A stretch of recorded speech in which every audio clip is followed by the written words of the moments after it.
El grup d'Unitat d'Aran ven de presentar una moció en dar suport al sector del turisme d'interior i de muntanya, amb l'objectiu que la Diputació s'impliqui més en la promoció d'aquesta destinació en uns moments de força incertesa de noves restriccions i també amb la competitivitat de d'altres destinacions i la protecció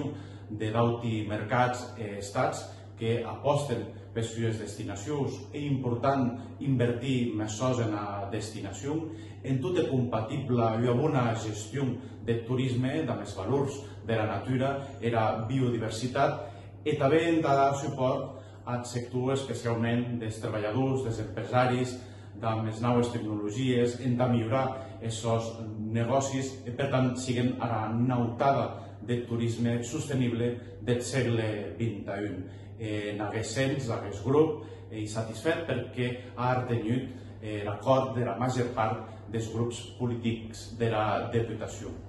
D'un altre costat, també hem dat suport als plans d'inversió dels ajuntaments i les entitats menors descentralitzades que puguen fer front als besonys de manteniments, de millores de sos camins, també des airaus restacadi amb la salut pública, amb la millora també de carrers i infraestructures, i tot això que ha a veure amb les inversions i els manteniments de besony en aquests ajuntaments, per tant en els municipis i pobles del nostre Parsant. I finalment, creiem també que el sector de l'esport és força important, estratègic i troncal en la nostra demarcació. Per això també hem dat el nostre suport a les dues bases reguladores en